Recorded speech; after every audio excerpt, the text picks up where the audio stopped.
Speaking in the Parliament building today, the president of the largest opposition party, Tomislav Karamarko of the HDZ, said that his party could in the fall support the Social Democrat proposal to amend the Constitution to remove the statute of limitations for political executions.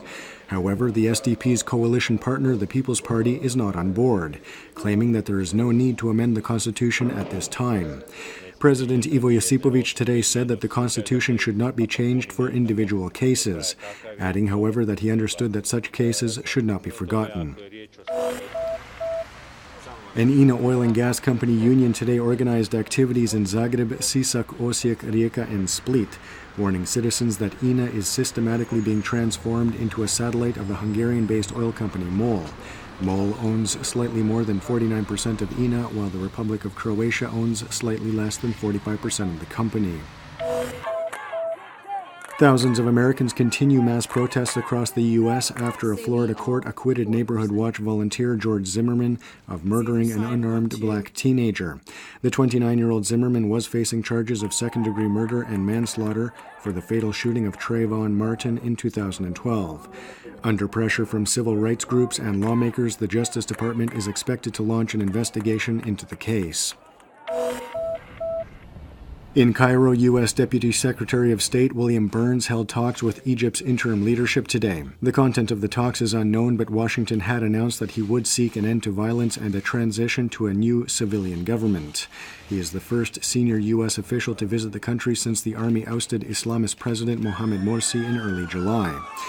Early this morning, 3 people were killed and 14 more wounded in the northern Sinai region of Egypt following an attack on a bus transporting workers to a cement factory. Italian Senate Vice President Roberto Calderoli has landed himself in hot water after comparing Immigration Minister Cecil Kyenge to an orangutan during a rally this weekend.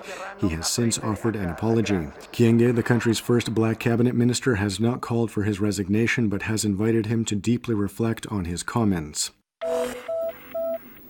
Turning to the arts, an exhibition of sculptor Ivan Meštrović's works dedicated to his mother is underway at the Ivan Meštrović Memorial Gallery in Vrpolje, where he was born 130 years ago. The Let Us Thank Her exhibit will be on display until September, after which it will move to Zadar. In sports, reigning Croatian football champions Dinamo Zagreb today traveled to Luxembourg, where tomorrow night they will play Fola Eš in the first leg of their second round of qualifications for the Champions League. Opening kickoff is at 7:30. Predominantly sunny, especially on the coast. More clouds are expected in the east. An overnight strong to gale force northeasterly on the Adriatic will give way to a west-northwesterly. Morning lows of 11 to 16 degrees Celsius inland, 18 to 23 on the coast will give way to the day's highs of 23 to 28 degrees in the interior, 28 to 32 on the Adriatic.